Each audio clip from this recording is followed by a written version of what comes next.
that other than Mike Bloomberg. But the interesting thing, and everything that John said is absolutely accurate, including, I think, the most important aspect of it, the votes that have already been banked by early voting. But interestingly enough, if you buy the theory that ordinary people, they sort of follow the Iowa caucus results, they sort of follow the early beginnings of this campaign in New Hampshire. But suddenly, after Saturday in South Carolina, it was as if Joe Biden had made his entry into the presidential race. Massive amounts of free media that he got on Saturday, Sunday, yesterday, and including this morning. Free media. And what happened in that free media? Joe Biden looked like an ordinary, empathetic, humble, compassionate human being. A striking contrast to the President of the United States. And I think a lot of people paid attention to it. They saw him, they liked him anyway, and they liked him even more after they see him in these settings. So what happens today, nobody knows what's going to happen today.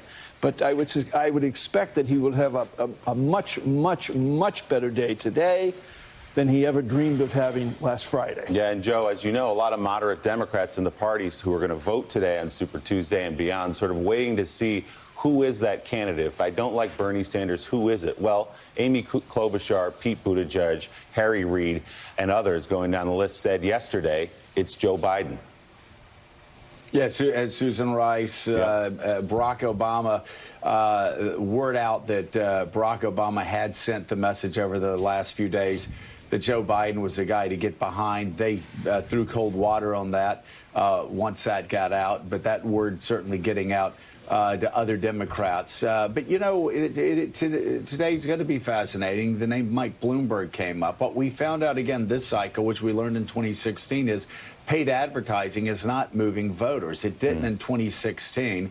It certainly didn't for Tom Steyer, who ran a tough, hard campaign in South Carolina, was there all the time, working hard, spent a lot of money there, spent a lot of money in Nevada. It did not translate into votes.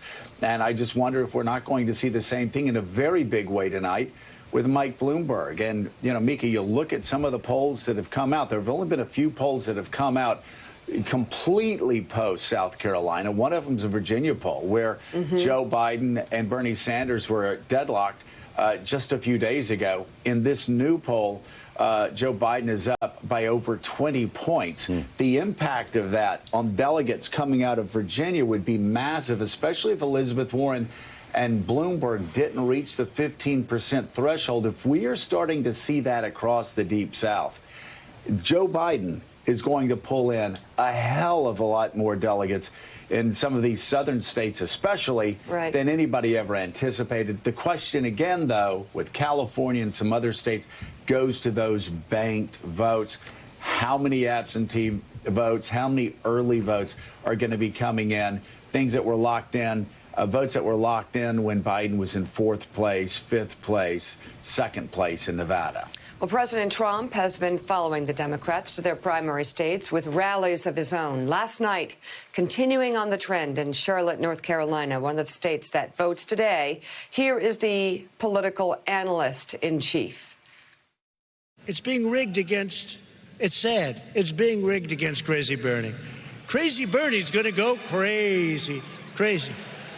I think Crazy Bernie's going to be more crazy when they see what they're doing. I called it a long time ago. So, Joe, he seems rattled.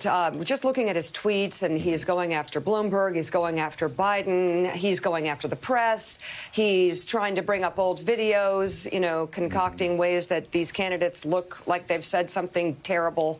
I mean, there is a all-on onslaught to take on the emerging candidate. Yeah, you know, we've talked about this for some time, Mika, and it's fascinating how much Donald Trump fears. Really, he's petrified politically of Joe Biden. He obviously is seeing internal polls that shows that he must be doing badly in a lot of those swing states against Joe Biden because, again, Joe Biden was a man that Donald Trump feared so much that he allowed himself to be impeached over Joe Biden, trying to dig up dirt from a foreign leader in exchange for military funding. I mean, only the 3rd president in U.S. history to be impeached, and he did it to try to stop Joe Biden. And now, of course, he goes to these rallies and he just rants endlessly about the Democrats trying to steal this process from Bernie Sanders. He's just, again, obviously really shaken and disturbed by the prospect of facing Joe Biden. Yeah, that's the backdrop. He was impeached because of his behavior around Joe Biden. Let's bring in White House reporter for the Associated Press, Jonathan Lemire. Besides the rallies and worrying about Joe Biden, he's also got the coronavirus sort of creeping into his presidency. Has the strategy there, or are there any plans to try and focus addressing this virus as well as he's dealing with the Super Tuesday candidates? Jonathan. Good morning. The president, is proceeding on two tracks. Let's start with the politics first. As you said, he was on a rally last night in North Carolina, hitting some of the same notes he's been on for a few weeks now, trying to sow disenchantment on the far left of the Democratic Party, the Bernie Sanders supporters, by alleging that the party is trying to steal this primary away from the Vermont senator. And last night he did so much to suggest that simply endorsements, those from Buttigieg and Klobuchar and O'Rourke, were evidence that the party sort of inappropriately was rallying behind Biden. That, of course, is nonsensical. There's no evidence of that whatsoever. From the rally stage last night, he took shots at all of the major candidates. Joe Biden in particular, where he suggested that Biden was sort of feeble-minded, had made a number of mistakes lately in terms of places and what state he was in and what date, even suggesting, using the sort of clip that was going around, that Biden was talking about Super Thursday rather than Super Tuesday, an innocent mistake that the vice president quickly cleaned up.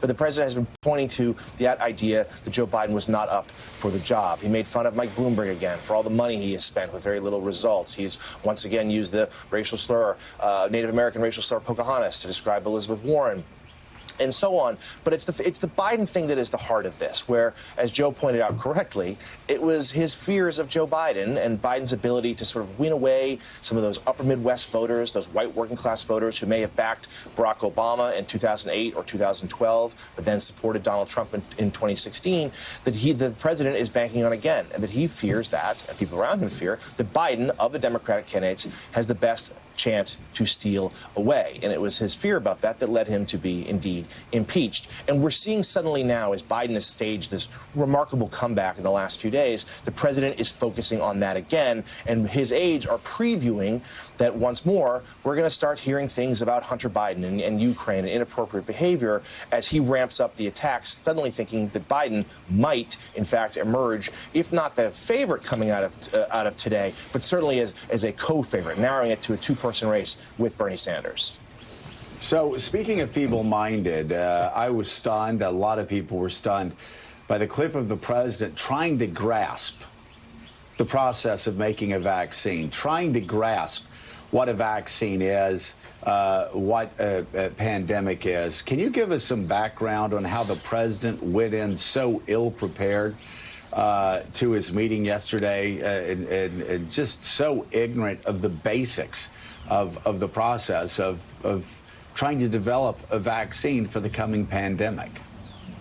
Well, from the start of this administration, the president has not been one drawn to in-depth briefings or preparations for a variety of subjects, national security, and in this case, a global health crisis. I talked to people here in the last couple of days who suggested the president was indeed uncertain of some of the process to develop vaccines. He was very confused about the timetable. That was obvious yesterday in the meeting with the pharmaceutical drug company heads here at the White House, where he was suggesting that a vaccine could be on the market for consumers in the next few months, when obviously he was then corrected. It will be a year or more after testing before people could start using it. But certainly the White House is very concerned about the coronavirus. I mean, yes, they're relieved. The market's done better. It had a good day yesterday. Certainly there's the economic angle of this, which is something that worries Trump and his allies, because if the economy were to really slow down, that would be perhaps the most devastating blow to his reelection bid. But they're also trying to show a more organized, sort of sober response. We had another briefing yesterday from the vice president. There's going to be another one this afternoon. They're letting Dr. Fauci be out there to be more of a public face. We just saw his clip just now at the interview he's a trusted voice on this. And they're trying to prepare Americans that, look, the number of cases inevitably are going to go up. Even if things are slowing in China, it's growing elsewhere in the world. It's growing here in the United States. We've had more deaths, including in Washington state. And the White House is trying to project the two things at once, that they're in control, they're handling this, but they're trying to ease off panic, trying to suggest, look, Americans, this is going to probably get worse before it gets better.